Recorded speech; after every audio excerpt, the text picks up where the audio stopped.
Добрый день, уважаемые слушатели. Рады очередной нашей встрече. Мы сегодня с вами будем говорить о том, что такое вспомогательные и ассистивные технологии. Э, Мы много знаем примеров, много знаем средств, которые помогают людям, имеющим инвалидность, и детям с ОВЗ, помогают адаптироваться в окружающей жизни, помогают получать каким-то образом образование. Но таких средств на сегодняшний день оказывается огромное количество. Я не претендую на то, чтобы рассказать вам все, перечислить все средства, но кое-что я могу вам рассказать, познакомить вас с определенными ассистивными технологиями. Итак, хотела бы сразу показать вот такую иллюстрацию к нашему разговору. Вот видите как. Сейчас я немножко адаптируюсь ко всему к этому. Так, вот, смотрите. В 2012 году был принят закон об образовании, где впервые была статья, отдельная статья, которая решает вопросы обучения детей с инвалидностью и с ОВЗ. Вот эта картинка для меня очень показательна. Да, закон говорит о том, что бездискриминационное обучение должно быть для детей с инвалидностью и для детей с ОВЗ. Но вот оно на сегодняшний день выглядит таким образом.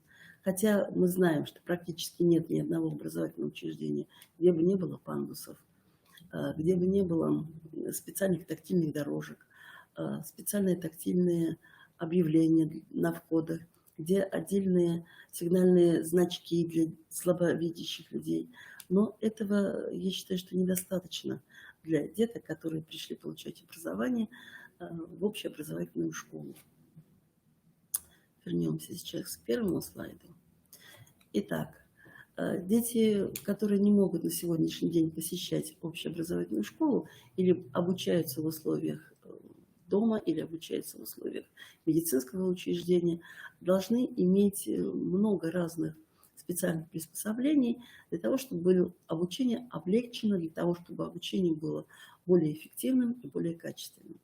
Вообще считаю, что весь закон об образовании у нас направлен на то, чтобы дети получали качественное образование.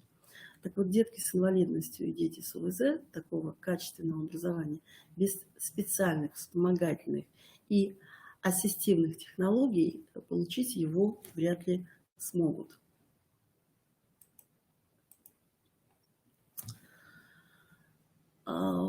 Просто посещение детей школы общеобразовательной бывает осложнено. Кроме этого, детям необходимо много специальных средств для облегчения этого процесса. Я хочу сказать, что сегодня образовательная система детей с инвалидностью ОВЗ нацелена на то, чтобы создать непрерывное профессиональное образование для этих детей. Они не просто должны обучаться в общеобразовательных школах, а они должны получать начальную профессиональную подготовку. Для того, чтобы когда придет время выйти в самостоятельную жизнь, у них была какая-то основа профессиональная. И они бы были более свободными, более социализированными людьми в нашей жизни. Оказывается, таких вспомогательных средств есть достаточное количество. Для меня было откровением, что на сегодняшний день есть такие компьютеры, которыми человек с ограниченными возможностями здоровья может управлять даже пальцами ног. Честное слово, мне было так удивительно. То есть на сегодня наука предлагает достаточно много средств деткам, и мы сейчас с этими средствами познакомимся. Итак, вспомогательные и ассистивные технологии к технологиям относятся устройства программные и иные средства, использование которых позволяет расширить возможности лиц с особыми образовательными потребностями в процессе приема информации, их адаптации к условиям жизни и социальной интеграции. Вспомогательные технологии решают две основные задачи. Это повышение доступности образовательной среды и знаний и вовлечение всех детей в общий образовательный процесс. Мы сейчас говорим о тех детях, которые маломобильные группы, дети, которые обучаются на дому. Они должны все-таки как-то влиться в детский коллектив, хотя бы иногда, пусть не на полный учебный день, пусть на отдельные предметы, но они должны быть в детском коллективе, они должны получать социальный опыт, они должны получать опыт общения не только с учителями, которые к ним приходят, но и с детьми, которые обучаются в школе. Такие средства вспомогательные может получить любой нуждающийся ребенок, независимо от того, насколько у него тяжелая патология или не очень тяжелая патология. Есть технологии, которые помогают ребенку совершать самые простые действия. Читать, писать, запоминать, ходить, сидеть, видеть, слышать и общаться. Мне очень было интересно самый простой вспомогательный инструмент для тех детей, у которых затруднено освоение письма, шарик, обычный шарик, который надевается на ручку или на карандаш, дают ребенку, у которого проблемы с двигательными навыками, и вот просто обычный шарик помогает ребенку освоить письмо. Мы с одним мальчиком писали вот с таким шариком. Он вначале сказал, что он не будет это делать. Потом мы пописали, потренировались, у нас получилось. И он сказал, а я научился красиво писать. Я думаю, что это дорогого стоит. Когда ребенок начинает получать какие-то представления о том, что он справляется с трудной задачей, которая раньше была ему не по силе. Услуги, какие относятся к вспомогательным технологиям, их несколько. Это любые услуги, которые необходимы, чтобы помочь ученику получить или использовать вспомогательные технологии. Услуги включают в себя оценку потребностей ученика в использовании вспомогательных технологий. Итак, мы вначале, когда к нам пришел ребенок в образовательное учреждение, должны понять, насколько он нуждается в этих вспомогательных технологиях. Сегодня государство делает для этого достаточно много. Я знаю, что создается специальный реестр потребностей детей-инвалидов, где в этом реестре регистрируются все необходимые средства для ребенка. Я думаю, что когда будет создан этот реестр и когда будет проведена аналитическая какая-то работа, детки получат значительно больше специальных вспомогательных средств для посещения школы, для обучения в школе, чем сегодня они имеют. Такой реестр создается, и туда, в этот реестр, ребенка вписывают только по заявлению родителей. И я думаю, что в ближайшем будущем каждый ребенок, который нуждается в такой вспомогательных специальных устройствах, получит эти устройства. Подбор и адаптация, обслуживание и ремонт вспомогательных технологий по мере необходимости.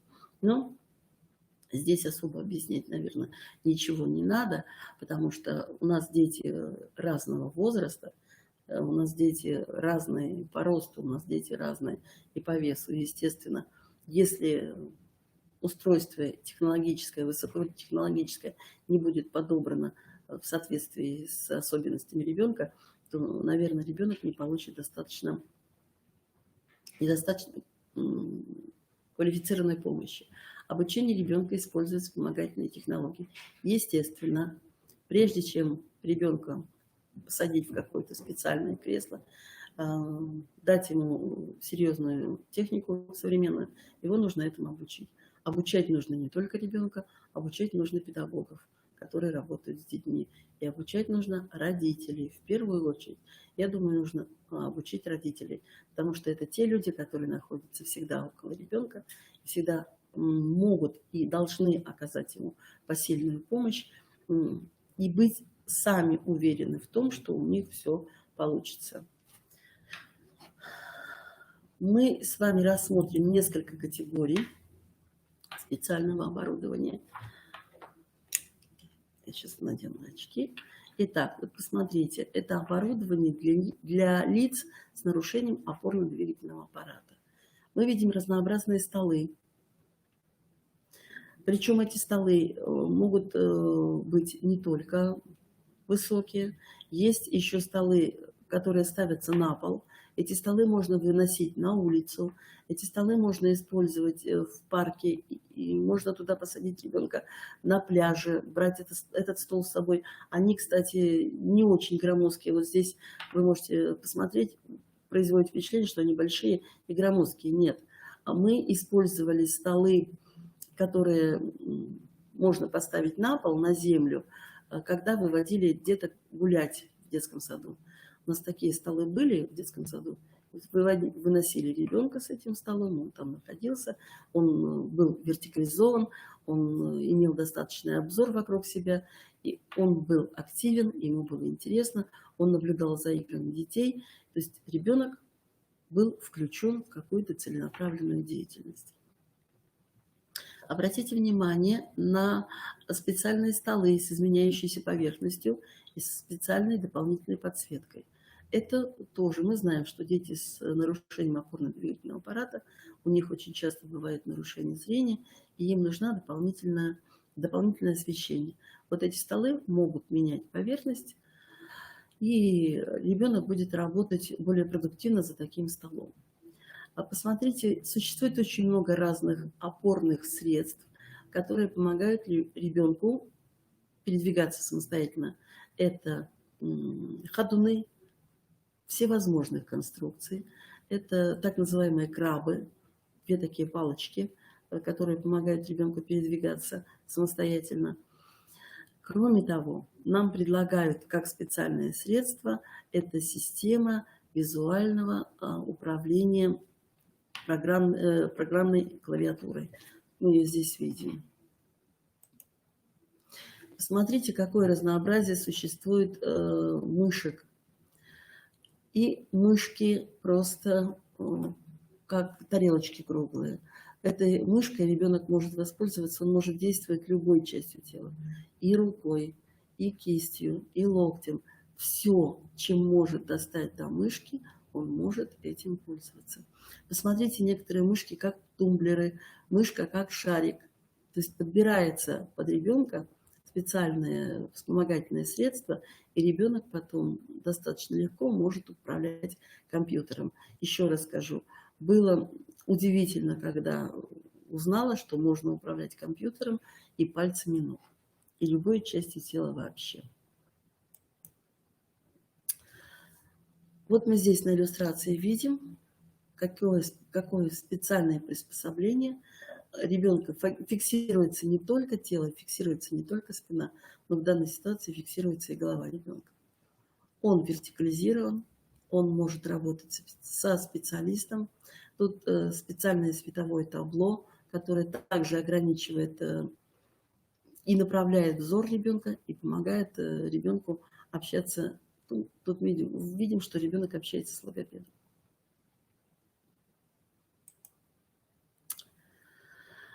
Мне очень интересно было узнать, что для детей с нарушением опорно-двигательного аппарата есть, кроме специальных средств обучения, есть еще и средства, которые можно использовать в быту.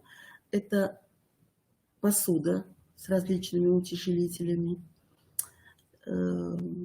Кроме посуды, у ребенка могут быть просто утяжелители для рук, для ног, которые позволяют ребенку действовать более самостоятельно, быть более свободным в выборе каких-то действий, движений. Мы с вами видим в информации, что могут быть ложки с утяжелителями. Я хочу сказать, что посуда с утяжелителями, специальные утяжелители, они могут быть не только использованы для детей с нарушением опорно-двигательного аппарата, они полезны для детей с ранним детским аутизмом, детям с СДВГ, детям с эмоциональными нарушениями.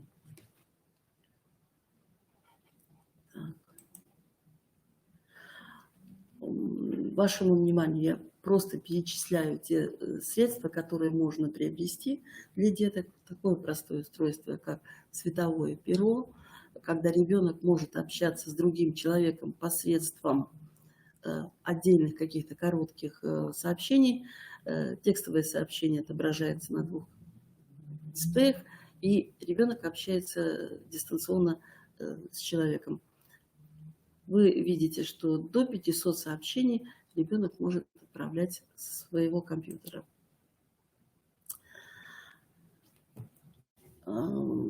Средства, которые можно приобрести для ребенка, они помогают ему не только учиться, я еще раз повторяю, но и помогают ему адаптироваться в жизни вообще, быть активным, принимать активное участие в играх. В свое время, когда у нас были дети с тяжелой моторной патологией, дети с тяжелыми ДЦП, они были в креслах, но все-таки принимали участие в детских играх. Особенно дети любили играть с ними на улице, когда они передвигались вместе с детками. Детки возили их на кресло, и тем и другим было большое удовольствие участвовать в этих совместных играх. Посмотрите, какое интересное приспособление для ребенка, опять-таки, с ДЦП, с тяжелой патологией. Тут ребенок находится в кресле, и его передвигают в этом кресле. Специально оборудованный стол, который можно трансформировать, его можно делать более высоким или, наоборот, опускать. Различные приспособления, чтобы движения ребенка были более точными, чтобы деятельность его была более целесообразна. Все создано для того, чтобы ребенок принимал активное участие в учебной деятельности. Очень интересны приспособления для детей, которые страдают ранним детским аутизмом. Мы знаем, что эти детки, у них проблемы с сенсорной интеграцией, то есть они испытывают серьезные затруднения при восприятии окружающего мира, и нам предлагают такие вещи, как утяжелители. Утяжеленное одеяло. Мы использовали в своей педагогической деятельности утяжеленное одеяло. Мы знаем, что детки с ранним детским аутизмом засыпают очень долго, спят мало, проблемный сон у детей. Вот утяжеленное одеяло помогает детям уснуть достаточно спокойно и быстро. Причем утяжеленное одеяло для каждого возраста имеет свой вес. Для ребенка до 5 лет, для ребенка до 7 лет и более старший возраст. Но суть этого одеяла в том, что оно двойное, и между двумя слоями есть разные наполнители. Наполнители изготовители предлагают, начиная с пластиковых шариков и заканчивая наполнители крупа, гречневая крупа. Утяжеленное одеяло, оно тоже может быть использовано не со всеми детьми, но, как правило, это хороший шанс помочь ребенку быстро заснуть.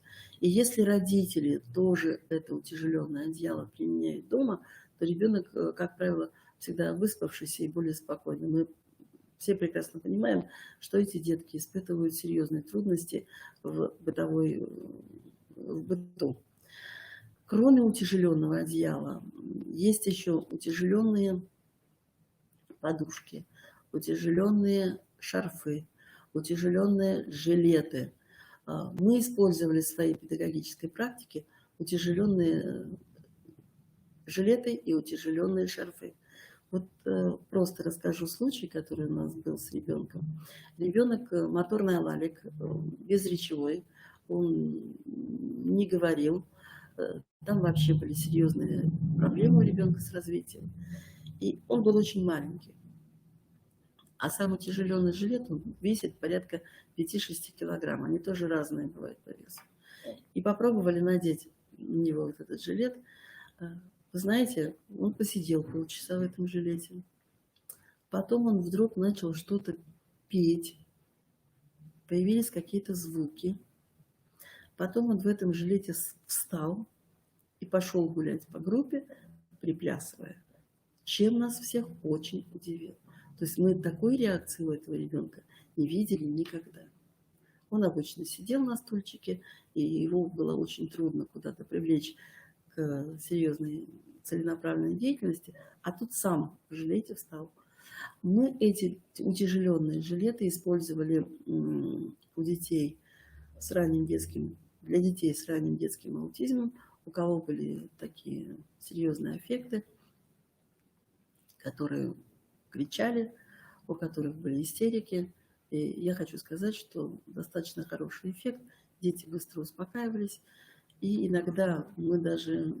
У нас один ребенок ходил в таком утяжеленном жилете на прогулку гулять. То есть этот ребенок очень сложный был в организации, и за ним нужно было постоянно смотреть на прогулки. А вот в утяжеленном жилете ребенок был более спокойный, более организованный. Так. Ну, категории детей, с которым предписаны, которым будут полезны все эти утяжеленные предметы, вы видите на экране. Это и дети с аутизмом, дети с ДЦП, нарушением сна, с различными эмоциональными нарушениями.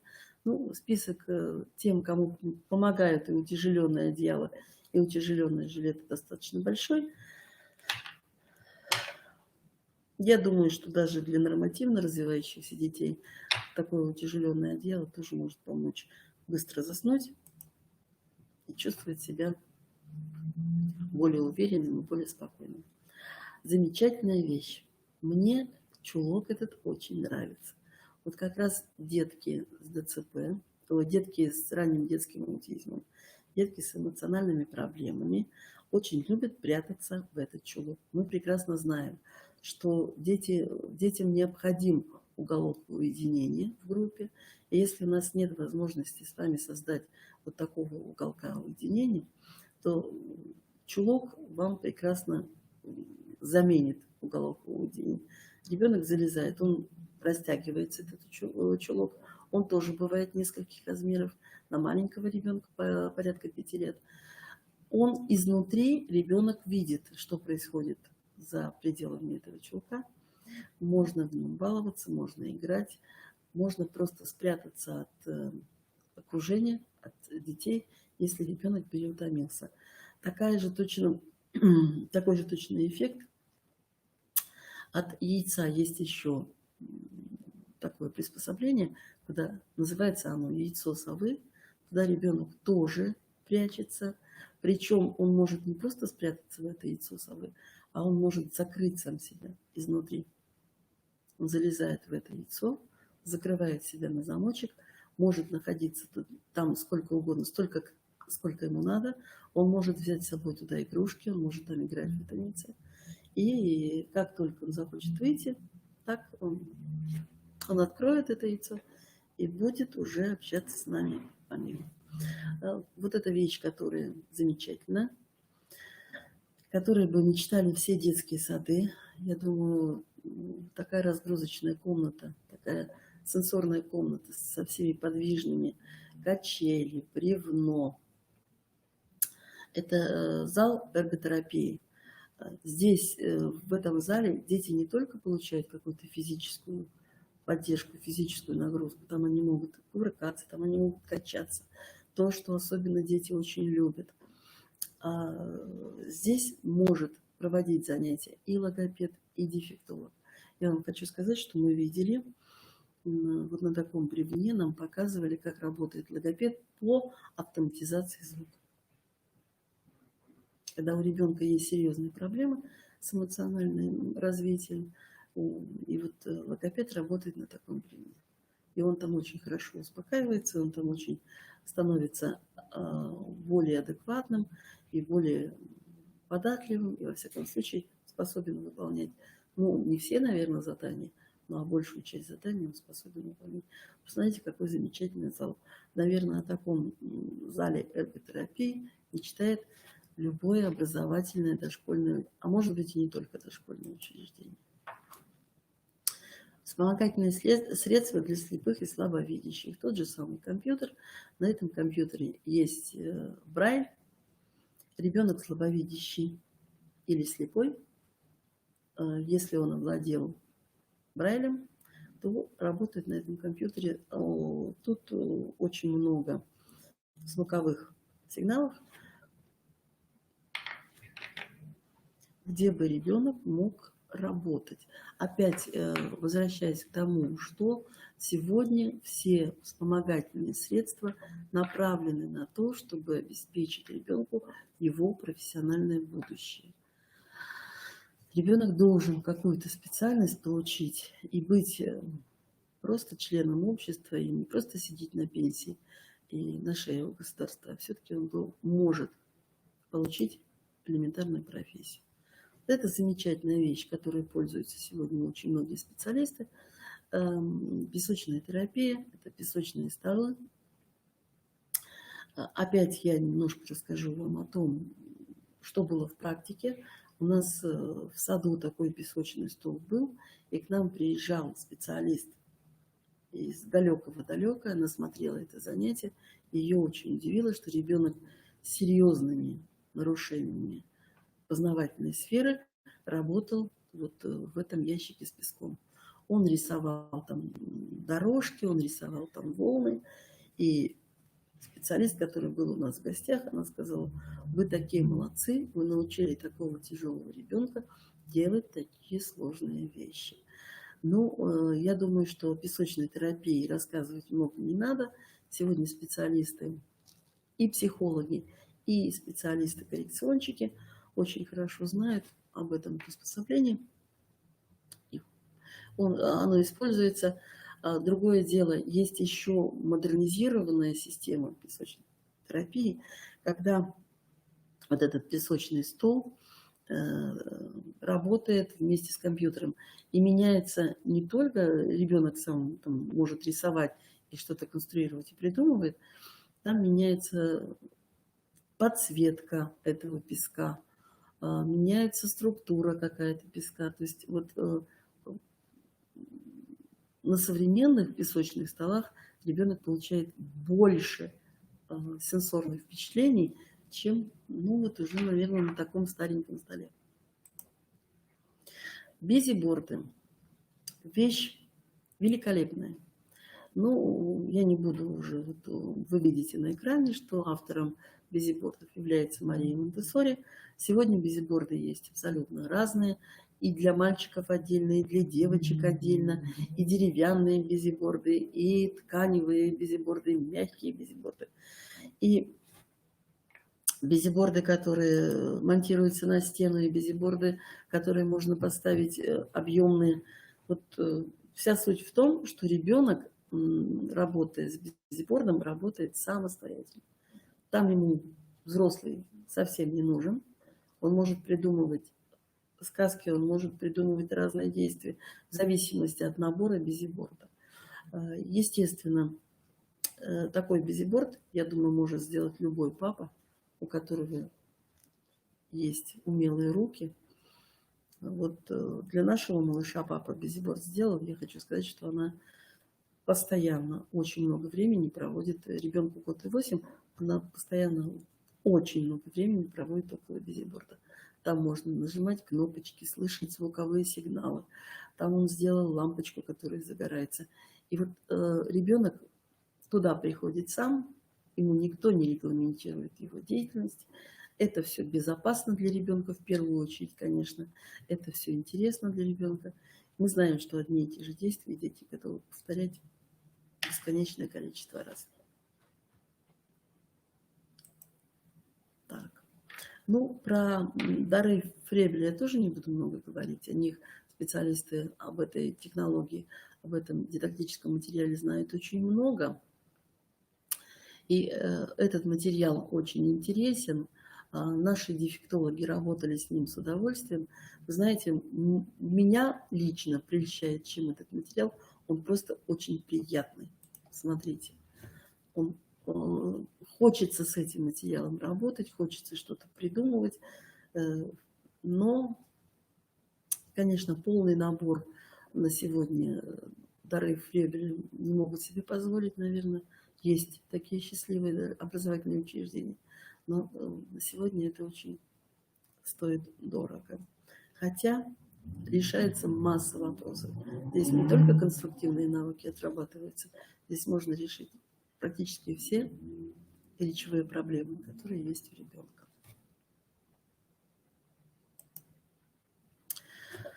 Мозжечковая стимуляция.